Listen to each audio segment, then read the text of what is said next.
What's going on, guys? Welcome to the show. On our previous two podcasts, we've gone over the early games of the Week 1 NFL slate, as well as the afternoon games.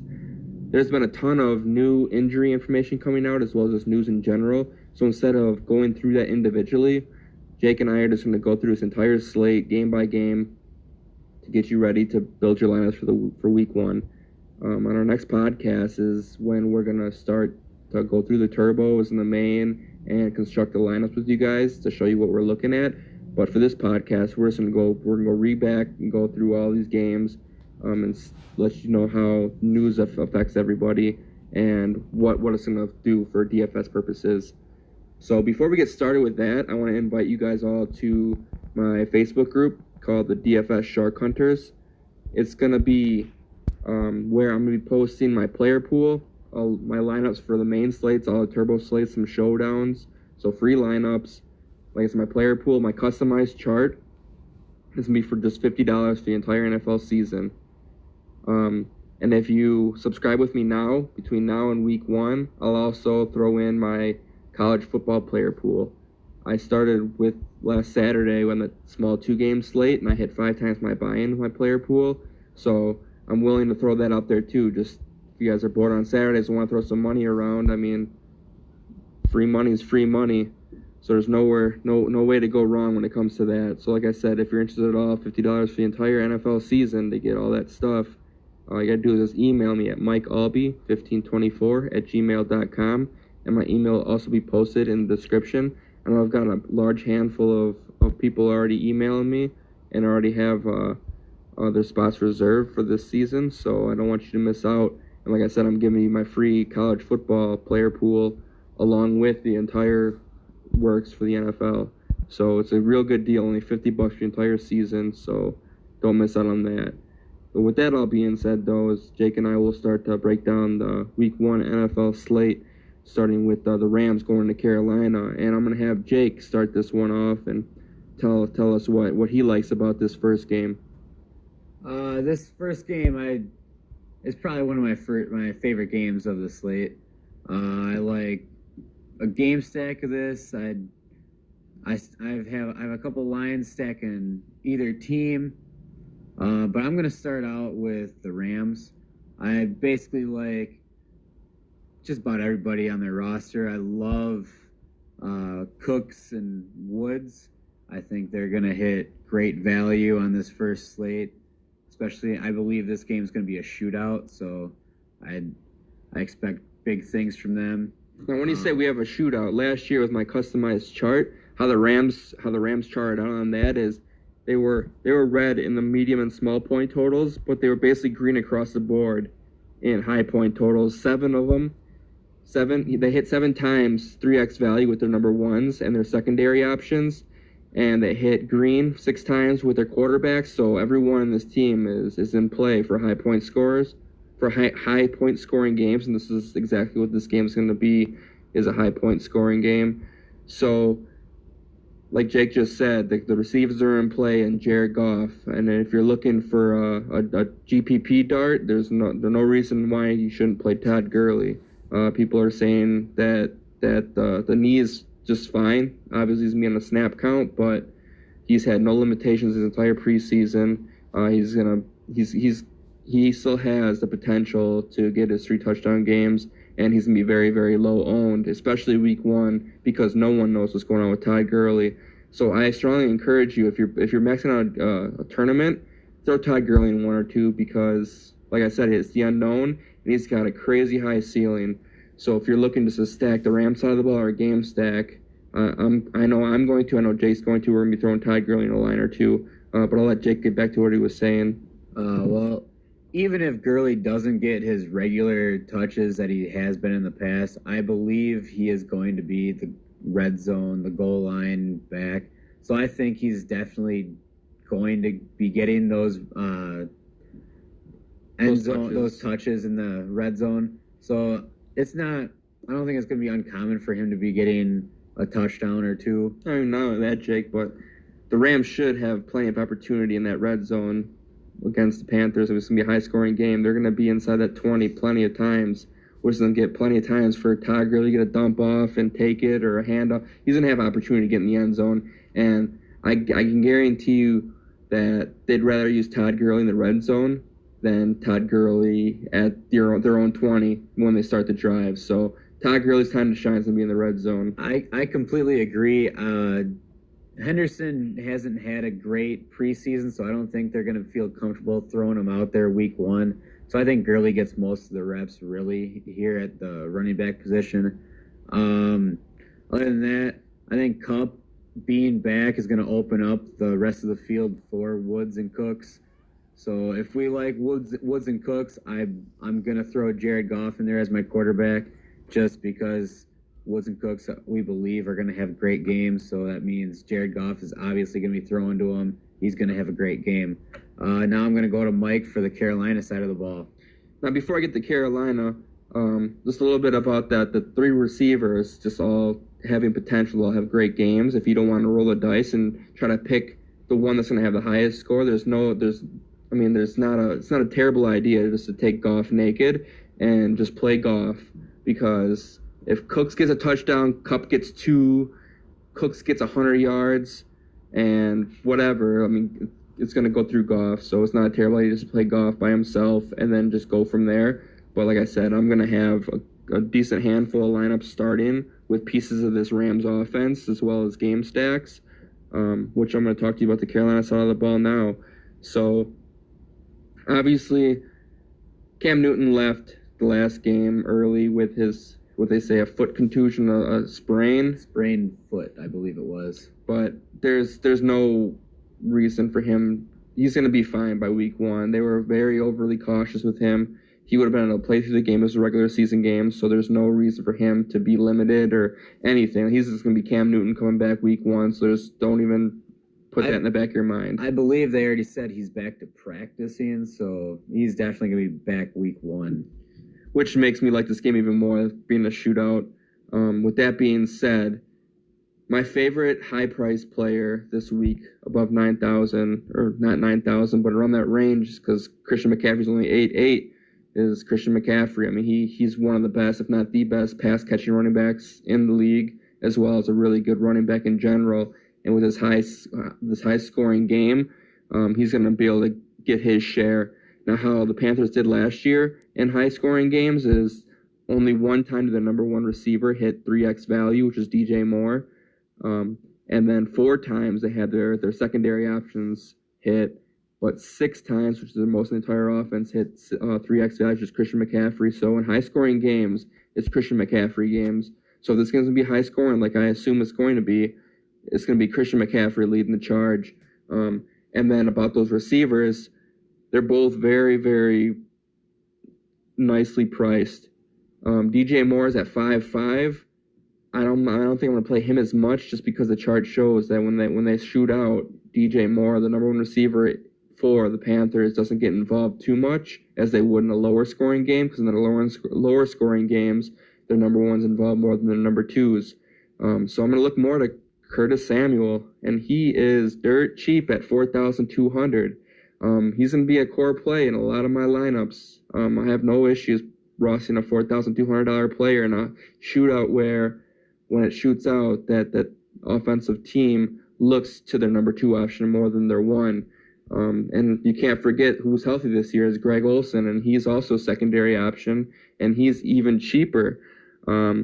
Greg Olsen's only 3,200, so if you're looking for a tight end, or you're even looking to get using the 2 tight end lineup to get another stud on your squad, there's no reason not to look at Greg Olsen either, especially like Jake mentioned last podcast.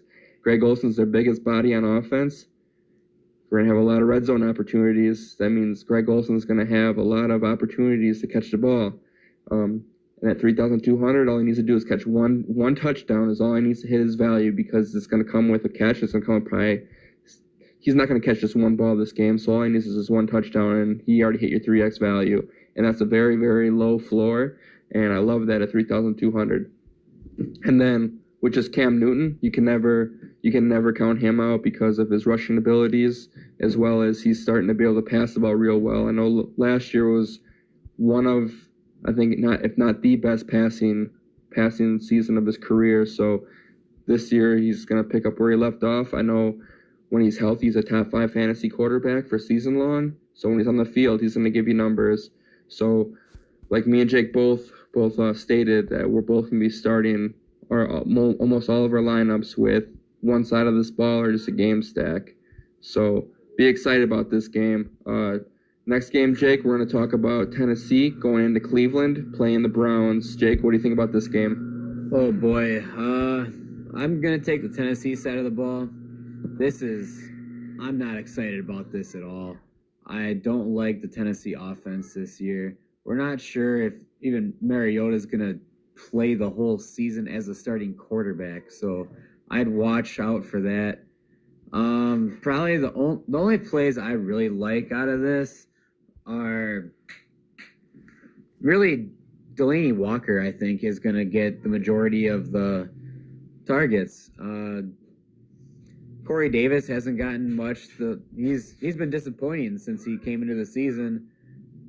Derrick Henry, he's coming off of an injury. We'll see how involved he is in the offense. Other than that, I think this game's a crapshoot for Tennessee. Don't touch any Tennessee Titans players, especially with Derrick Henry. He's not healthy. I mean, he could have suited up his last preseason game. I just don't trust it yet. I mean, there's just better options to throw if you're throwing darts at this Tennessee offense. Cleveland on the side of the ball, I mean, they're gonna be able to put up points to make Tennessee try to answer back. Cleveland's defense isn't anything to mess with. Cleveland's defense is pretty decent. I don't see Tennessee being able to just run with them the entire game. So that's why I'm kind of more excited to talk about the Cleveland side of the ball, because it's a little bit more useful. Because obviously everybody knows about that Cleveland hype this year. And it starts with Baker Mayfield. I mean, he's one of the top premier, getting drafted as a top premier quarterback. They're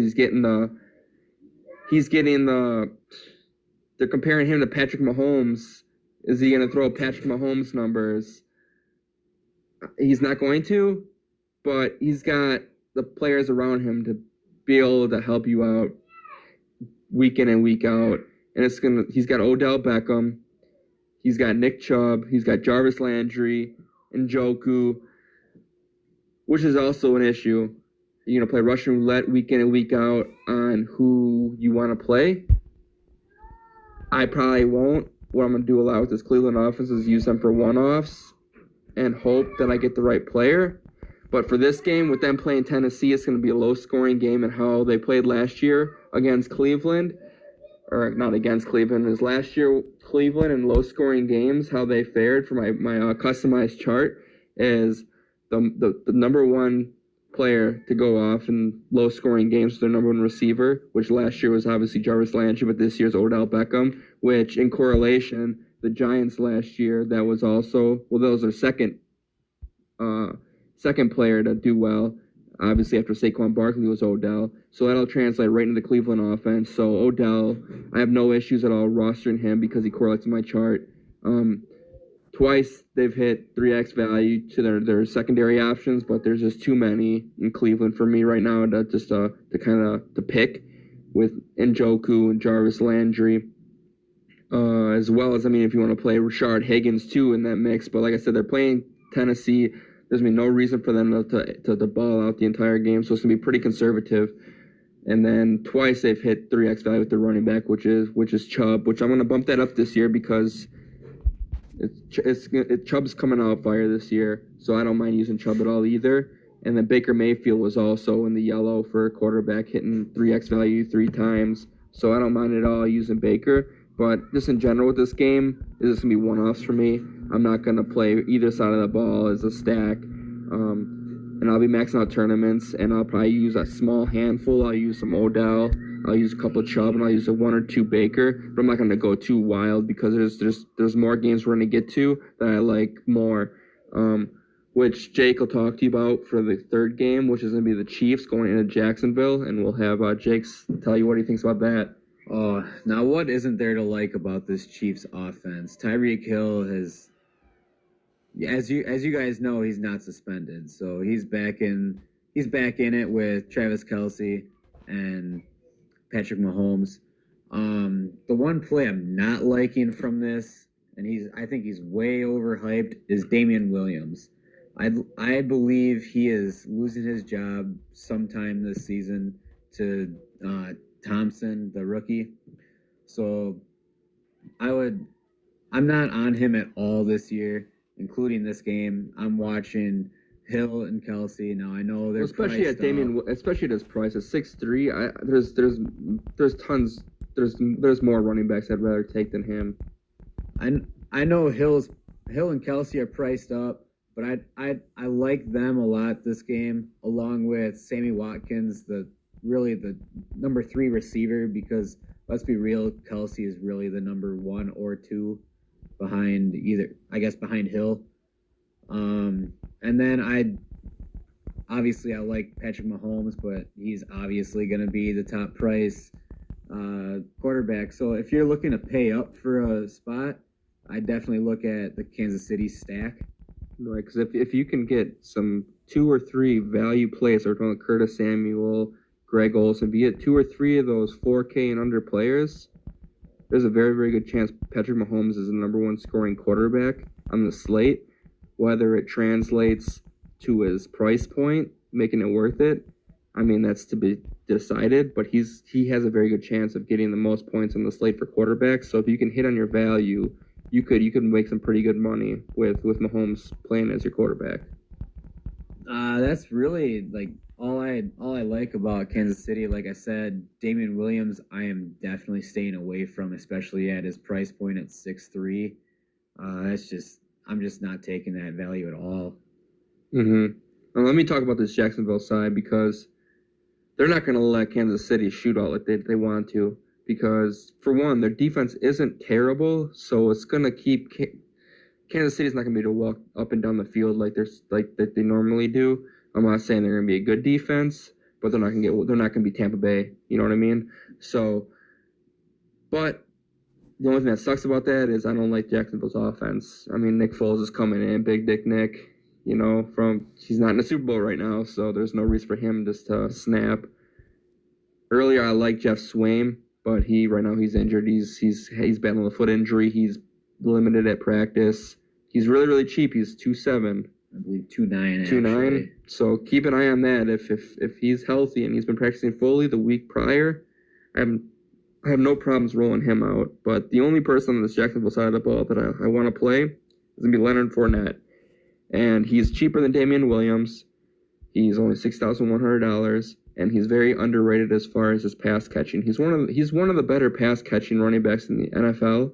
He just hasn't had the opportunities because he hasn't been playing in the NFL that long due to injuries and suspensions. And if Kansas City is going to be winning this game, which they're going to be, Nick Foles is his first NFL game. They're at home. They're going to get the ball in their best player's hand, which is Leonard Fournette. So he's going to get 20 touches. No question about that. He's going to easily get at least 5 catches. And at $6,100, if he can get in the end zone at least once or twice with all that usage, he's a no-brainer for me to plug in your lineups. So the only person I like on this Jacksonville side of the ball is going to be Leonard Fournette. And if you want to take the risk on D.D. Westbrook, go for it. But like I've said in the previous game, is there's better options out there. So I just want to target the players that correlate with my chart. And how Jacksonville correlated with my chart in these higher point total games was the running back. The running back was the only one that did anything in the higher and medium point total games. So, and that was with Leonard Fournette missing part of the season last year. So Fournette's healthy. He looked great in the preseason. There's no reason for him to come in and ball out week 1, and he's going to have plenty of opportunity. The offense will be on the field plenty. So, it's enough of that game. We're going to the next one. We're going Baltimore, going into Miami, and I need to take a drink before we talk about this one. Jake, you start it off. Well, now I'm going to go back to that Leonard Fournette play. They no longer have T.J. Yeldon, so that just means more receiving options, I guess, for Leonard Fournette. He's going to have a lot more opportunities. He'll be on the field more on third down. He will be on the field a lot more on third down. So it's going to be more opportunities for Leonard Fournette. So if we think like Mike said, this game is going to be high scoring, and Leonard Fournette is going to be on the field for passing downs. I think they're going to try and incorporate him in the passing game because, like Mike said, he's their best option, and they're going to try and get Nick Foles incorporated in this offense. So they're going to try and get him comfortable and everything. There's going to be a lot of short passes, little swing passes or screen passes to the running back, which is going to be Leonard Fournette. I think he's going to be a great play week 1.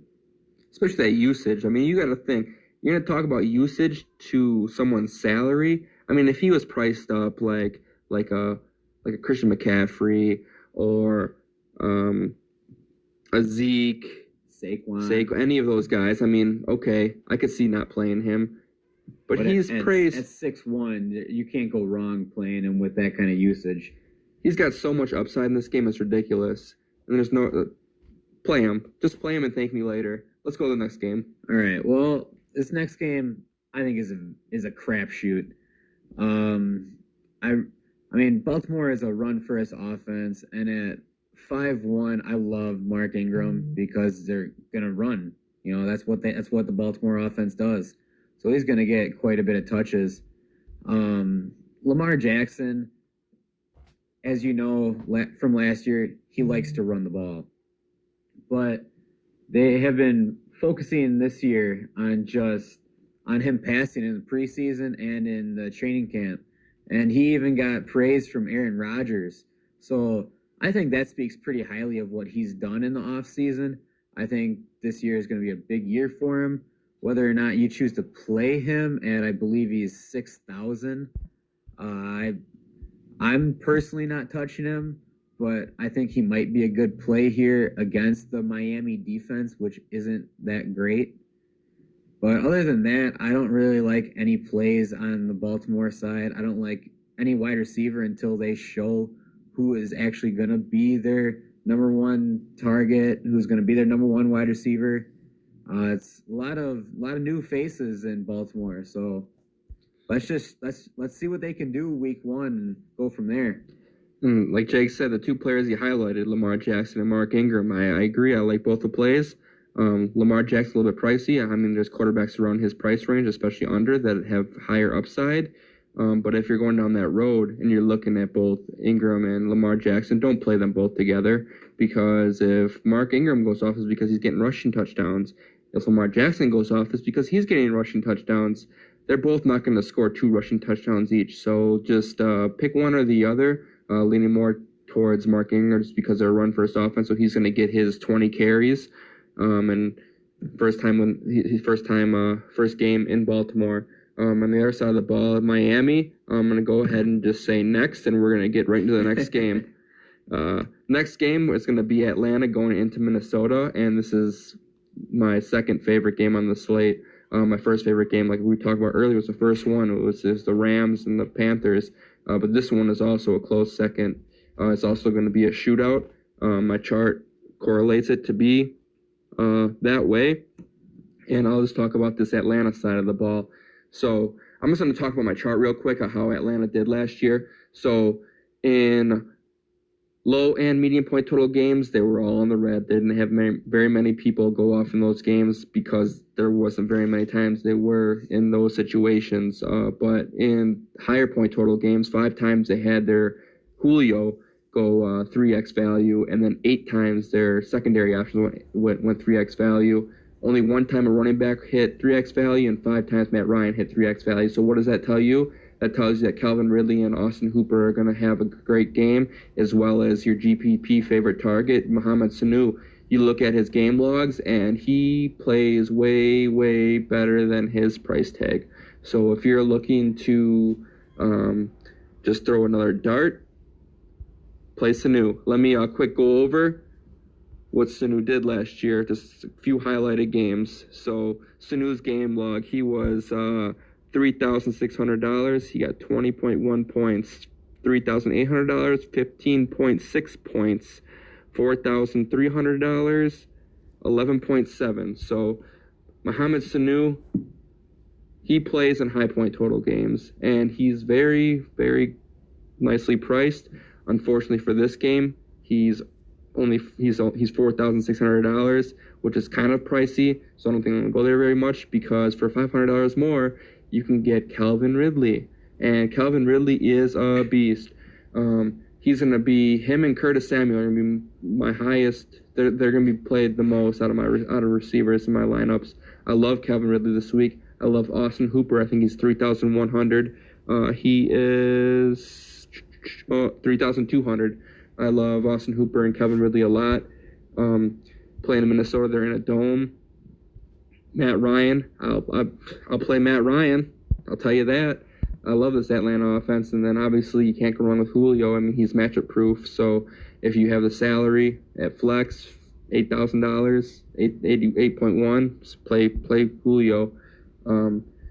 But plain and simple on this Atlanta side of the ball, they're all going to score. I'm not going to touch Devontae Freeman, I don't think, too much. I mean, he's decently priced. He's only 5'3". Just how they used running backs last year and higher point totals, only one time they hit 3x value. I'm just probably just going to fade that position totally. Not only that, but, I mean, Devontae Freeman is just as easily, like, he has the same odds as getting concussed as I do going in their lineup at running back. Like, me and him both get concussed on the first snap, and that's it. That's a wrap. So I'm just not going to touch him. Jake, just go over the Minnesota side of the ball. I know that's going to be another great place to go for fantasy-wise. Well, I'm just going to comment on that concussion play. I think I actually have a better chance of getting a concussion than you or Devontae Freeman there. You can go to the grocery store and get a concussion. Just get in your cart. Well, let's just not go there. Anyways, going into the Minnesota side, as Mike knows, this was my favorite stack last year. I love Minnesota stacks because I love Adam Thielen. He's been my favorite wide receiver for the last couple of years. Stephon Diggs is easily a top wide receiver. You know who Stephon Diggs reminds me of? Donald Driver. A little bit. He catches the ball and he just doesn't go down. He does not. He gets a lot of yards after catch. But he's a yak machine. And then just adding Kirk Cousins to that offense made that stack at wide receiver that much better. And I believe he is even is he under Lamar Jackson's price? Kirk Cousins only $5,500, which in a high point total. Yeah, that's insane. So lock and load. I love a Minnesota stack in this. The offensive line for Minnesota, I believe, is revamped. They got one or two highly regarded offensive linemen in the draft. So look at Delvin Cook at 6,000. Not only that, but I know you guys all seen Delvin Cook's 80-yard touchdown run right through the heart of that defense, bounced it outside, broke a tackle, regained his balance, and just took it to the house. Delvin Cook's back. As long as he's healthy, he's a top 5 back. He definitely looks like he's back from that run. Not only that, Jake, Delvin Cook's $6,000. Yet again, another running back cheaper than Damian Williams. Right in the middle. You can't go wrong with Delvin Cook. I love Delvin Cook at his price, like Mike said. Another player from that stack, which I love, he's a red zone machine. Last year, I believe he made the Pro Bowl with 8 touchdowns as a tight end at $3,300. Kyle Rudolph. You cannot go wrong in a high point total. If we think this is high point total, that means a lot of red zone targets. That means a lot of Kyle Rudolph in the end zone. Sign me up for Kyle Rudolph. I love this Minnesota stack in this game. Now, one thing I want to talk about this Minnesota stack is if you're going to stack them just like we are, the one thing I'm going to tell you not to do is do not roster Diggs and Thielen. Only choose one for sure. For one, they're both basically the same price on DraftKings. And for two, one of them always has a really, really good game. And one just has an average And one has an average game. So don't pick both. Pick one or the other. Differentiate yourself. Because they're basically the same price, there's no... I mean, it's not a terrible idea, and I know I've done it in 2 or 3 already, is have one roster, you make your lineup, you take out Diggs, you put in Thielen, and vice versa. So you have the same lineup, you just use one and the other. That way, if Thielen has his crazy game, that lineup goes off. And if Diggs has that crazy game, that lineup goes off. But very rarely do they both go nuts. One, just like Jay said, one goes average, and one usually goes bonkers. So this game is going to be great. This is another one. Start your lineups with either one side of the ball or a game stack. Anything to add to this, Jake, or you want to go to the next one? I agree. I don't actually think there has been a game where both of them have hit, 4 times their value or 5 times their value. It's always one just has their normal game and one has a crazy game. They don't both hit their value at their price. I mean, it's not. I mean, in cash games, sure. I mean, you're fine if you want to play them both. But this week, with them being 6-8 and 6-7, don't play them both. They're definitely way too close. So the next game, I'll let Jake talk about it. It's gonna be this Buffalo against the Jets. Oh boy, this Buffalo game, I do not agree with. I don't like Buffalo in general as an offense, unless you think that Josh Allen is gonna do what he did at the end of the last season. And what was he? The number 1 quarterback 2 times in the last 6 games, and the number 3 or 4 3 times in the last 6 games. He was a monster. I don't believe he's gonna do that again. At least at the start of the season. So you call it garbage time and garbage games at the end of the season. He definitely was in garbage time and garbage games. I mean, he's got his receiving core. He's got John Brown. He's got Cole Beasley in the slot. He's got Zay Jones. He's got a decent setup, but I don't think he's gonna take that step yet, especially in week 1. Let's let us show us what he can do. I agree with that, but I'd be more intrigued with playing Josh Allen if he played someone not the Jets. I mean, if he was playing Atlanta or Minnesota or a more high-powered offense. This is definitely going to be a low-scoring game, so I think there's going to be a lot of running. So, correct. So there's not going to be a lot of passing opportunities for Josh Allen. It's just not going to be there.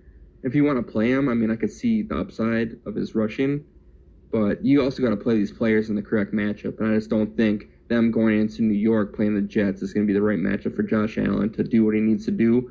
And like I just said earlier, if he was playing in Minnesota or in Atlanta in a dome and against a high-powered team, he's going to need to have the ball in his hands to throw it, which means that there's going to be lanes to run, and those are the games I'd rather target Josh Allen in.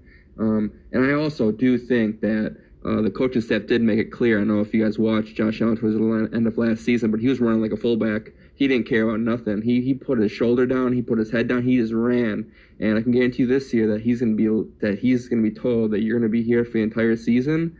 You're not going to be doing that. So I don't think he's going to be as reckless as he running the ball, because last year he was running for his job. Yeah, he was running to keep his job.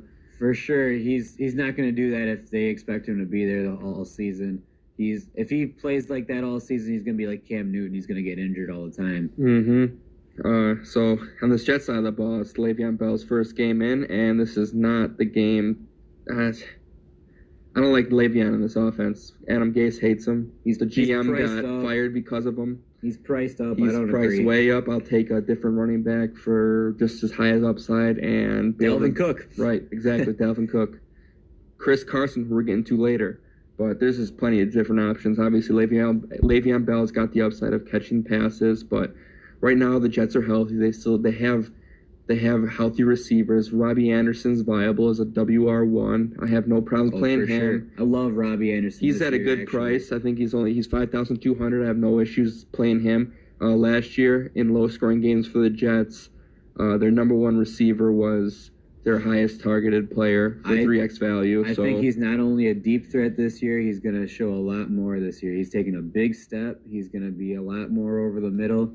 This is Robbie Anderson's year. He's got a touchdown in preseason already this year. He's already showing connection with Sam Darnold. Sam Darnold's coming in year 2. I'd rather play Robbie Anderson than Le'Veon Bell, especially with that price point, and go from there. And like I said, at almost $5,000, I'm fine with playing Robbie Anderson.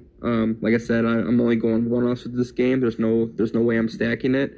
So the only thing that I think me and Jay can agree on this one is we'll play Robbie Anderson, call it a day. So with that being said, let's go to the last game of the early slate, which is Washington going into Philadelphia. This game is going to be very interesting now with playing time. As we saw last preseason game, Darius Geis went in, played well, got 11 carries, got some targets out of the backfield.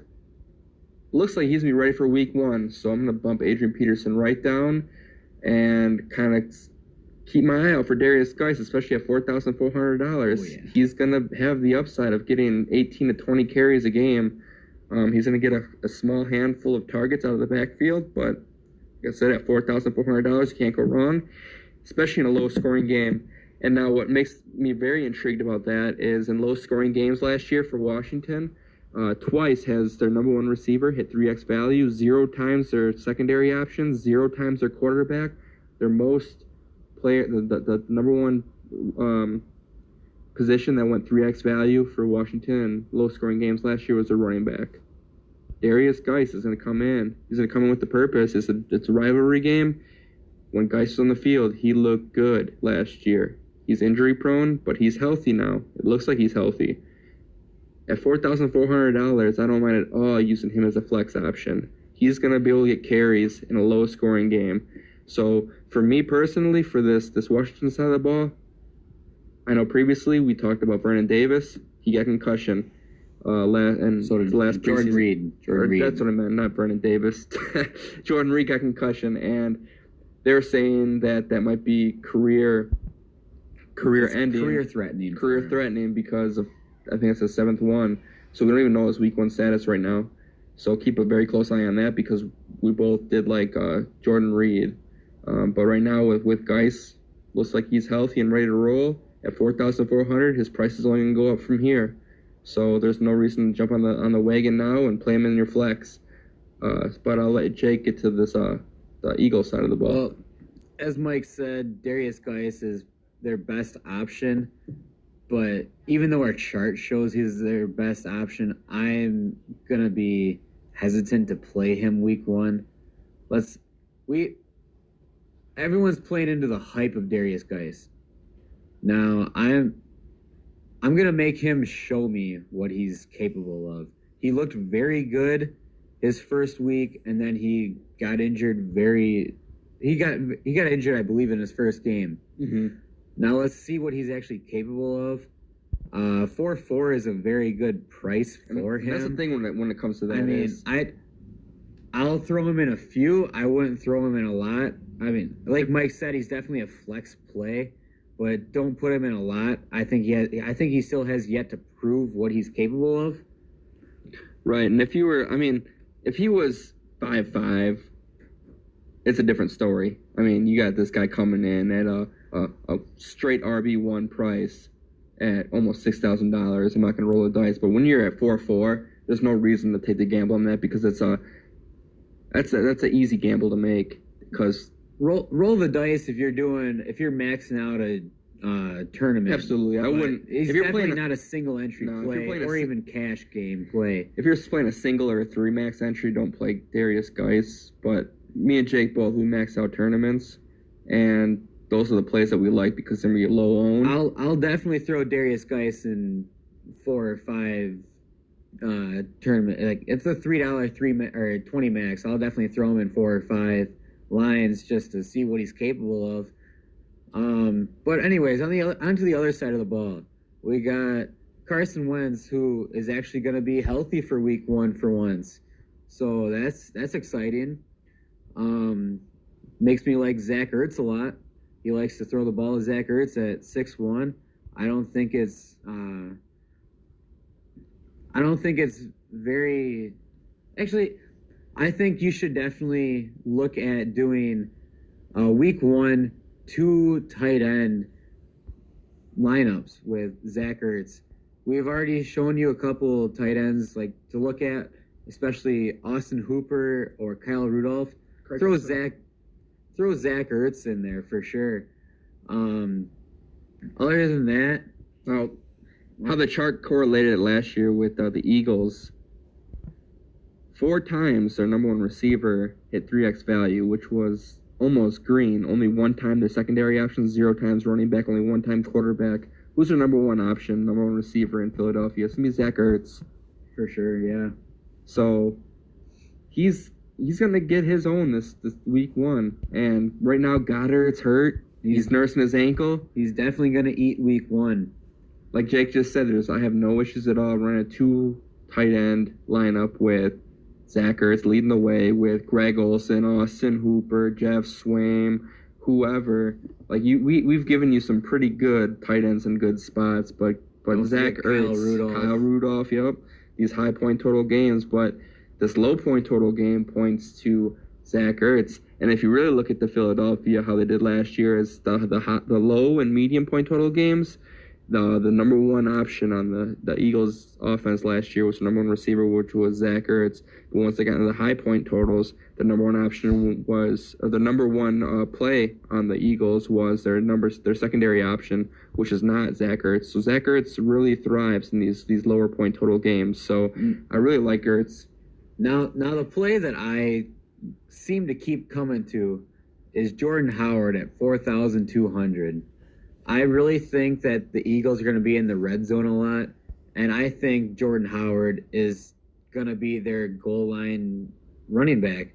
I think Miles Sanders is going to be a lot more in between the 20s. He's going to get a lot more of the receptions. He's going to be in the passing downs. He's going to be in the lineup a lot more as the season goes, not when the season starts. I agree, but I think he will be between the 20s for the most part.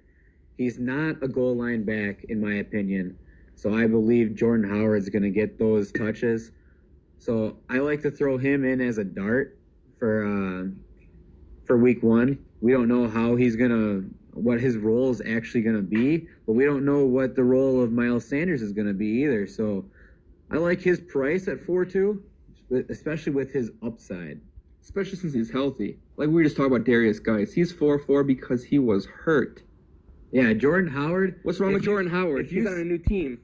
His last games on the Bears, he touched the ball, I guess, 10 times, but then 21, 13, 19. He was healthy throughout the end of the last season, and he was tearing it up. So and you got this guy priced like he was dead last year. He loves contact, so I love him as a goal line back. I think he's going to plow a couple people over and get into the end zone quite a bit. I love him as a dart in the flex position. Absolutely. Let's move on to the next game. It's going to be the Colts going into the Chargers. And obviously everybody knows about the Colts right now. Andrew Luck's gone. We already called that out last podcast. Unfortunately, it was because of an injury, not because of retirement. So everything on this Colts team, as far as this chart goes, is all going to digress. It's all going to just get deflated because they're not going to be as good as they were last year, because the reason they were so good last year is obviously because of Andrew Luck. So, which also in turn is going to bring this point total that was a high point total to a medium point total, which is when you look at the chart and you see, well, how did each team do in medium point totals? We're just not even going to look at the Colts side of the ball just because obviously Jacoby Brissett is going to be in there. I love the Chargers defense because of that, but Brissett isn't an average backup quarterback. He's actually one of the better backup quarterbacks in the NFL, so you're not getting a slouch out there, which means that he may keep the game competitive, which means that you may get a very low-owned Phillip Rivers Chargers stack. When it comes to that, I'll talk about the Chargers side of the ball, is I love Phillip Rivers at his price point. Phillip Rivers is at a very... He's 5'9". He's at a very good... He's 5'9". Is he 5'9"? He is 5'9". Let's confirm that. And he is 5'9", which, once again, cheaper than Lamar Jackson. So we'll go and we'll look and see how the Chargers team did in medium point totals last year. According to my customized chart, in the Chargers last year, their number one targeted player, or number one player that hit 3x value, was their number one receiver, which was Keenan Allen.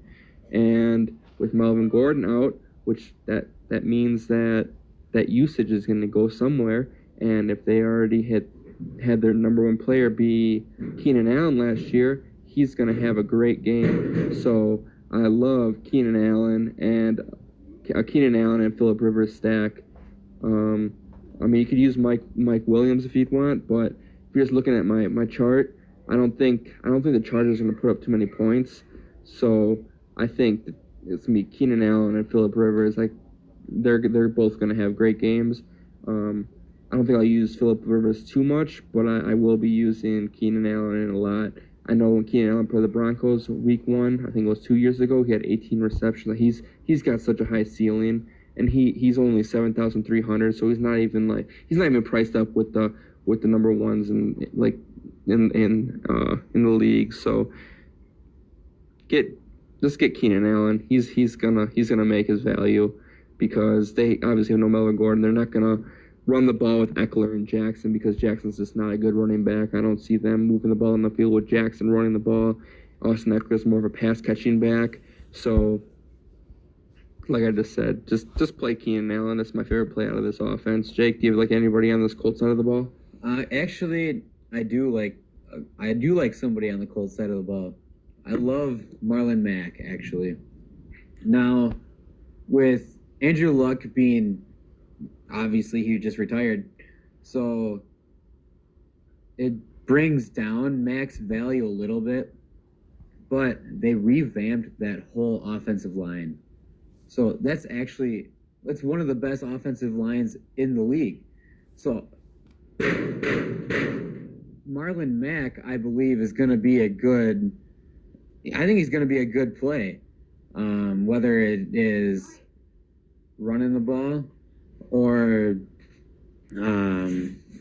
whether it's catching the ball, catching some passes in the backfield. I think he's going to be a great play. Along with that, I think Ebron or Jack Doyle are going to have a great play.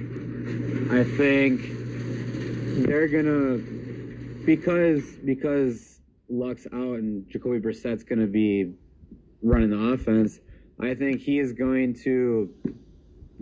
I think they're going to be catching a lot of passes over the middle, trying to get Jacoby Brissett kind of initiated back into the offense as he was last season. So that brings up Jack Doyle's price at 3.4. I think Ebron's price is a little too high at 4.1, even though he was one of the better receiving tight ends last year.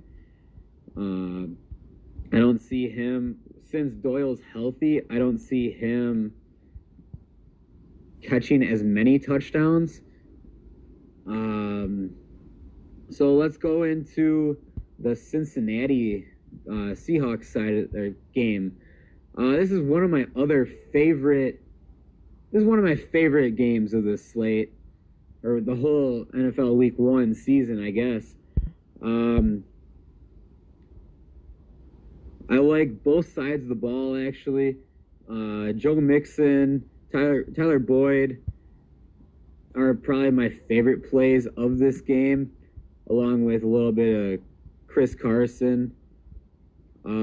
Since it's supposed to be, I think it's going to be a high point total, which will lead to more of Tyler Boyd and Joe Mixon. I think they're going to be highly regarded in that offense. But Seattle loves to run the ball. That's what they're known for.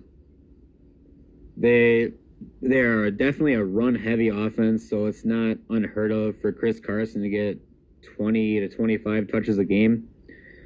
Especially, I love him especially at his price point of $5,700.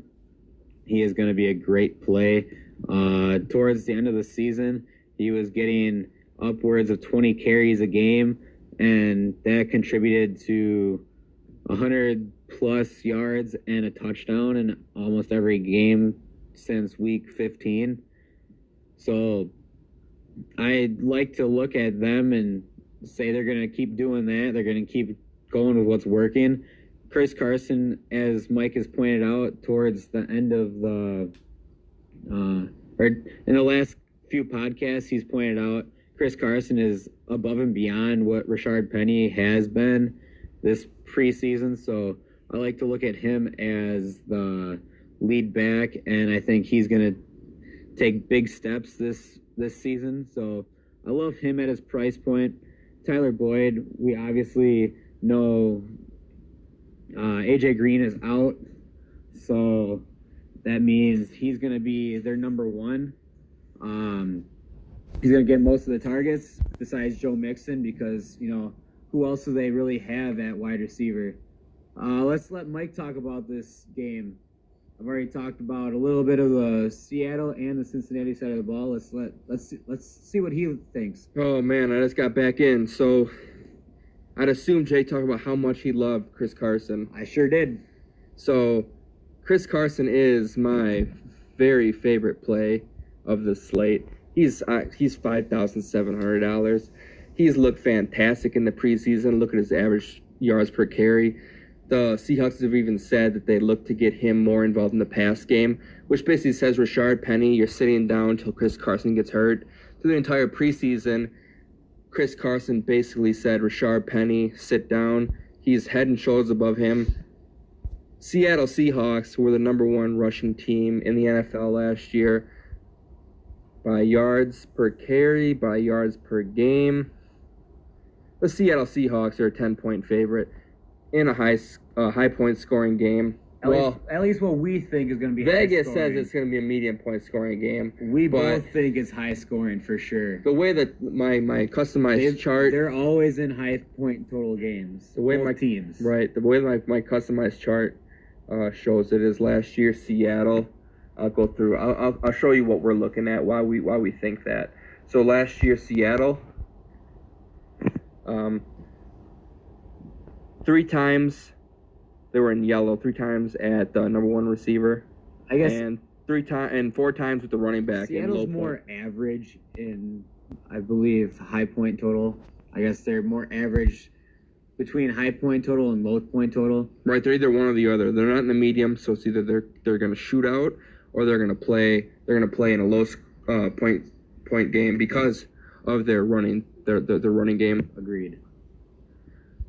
So, with that being said, you look at the Cincinnati side of the ball last year, and granted, let me remind you that A.J. Green was not healthy the entire season, so the chart basically evens that out. So last year they were red in the low and medium point total games, barely getting into it, but in the high point total games, 7 times the receiver won, 5 times the secondary options, 4 times the running back, 6 times the quarterback, all green except for Joe Mixon, who was also kind of hurt last year, which means they're very used to playing in high point total games. And I don't know, they used to play in those games. They have players that do well in those games, which is, I'm sure, is why Jake said, play Joe Mixon, play Tyler Boyd, play Andy Dalton. But I didn't actually mention Andy Dalton. I believe he is very cheap. Let's confirm that. He is... Keep scrolling. Where is he? Keep scrolling. He is at 5,000.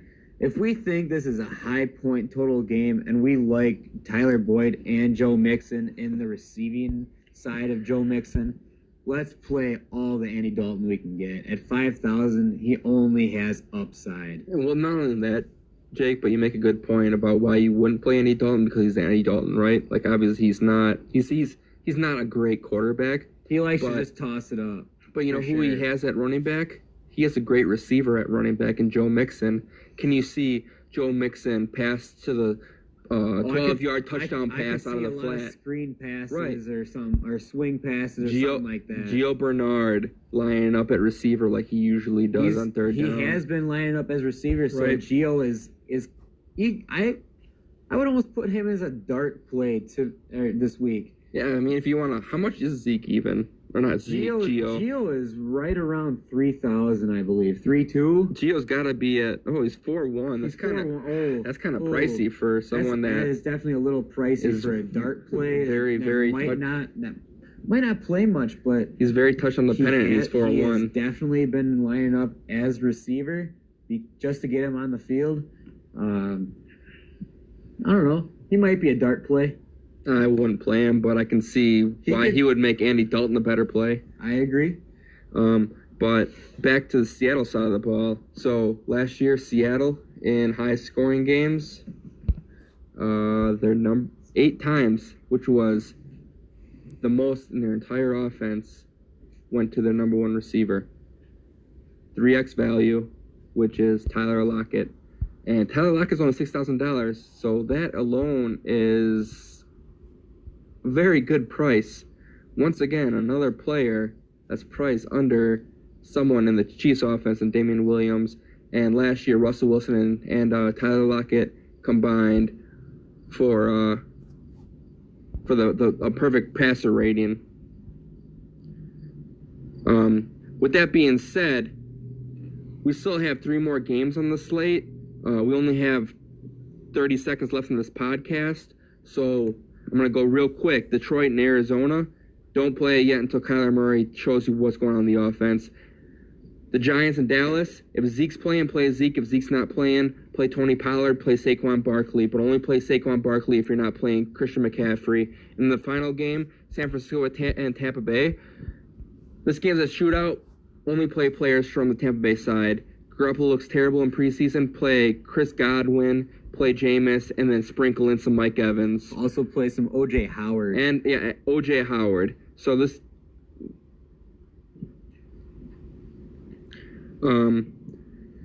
So that was a quick last 3 games. Thankfully, the last 3 games weren't that great. Trying to look through this to see anything else. But like I said earlier in the podcast, just give me an email at mikealby1524@gmail.com if you're interested in my free player pool, my free charts, my free lineups for all main slates, my turbos, my showdowns. If you sign up now through week 1, you get a free college football player pool. I've already cashed opening day Saturday on the 2-game slate, so that's just free money. Like I said, it's only $50 for the entire season, so you're very well likely going to make that money back week 1. And you have 16 more weeks to play around with my player pools and my charts, and that helps you with your own research. So that's all we got until next episode when we break down some roster construction. Anything, Jake? That's about all I got. Cheers, my friends. Bye.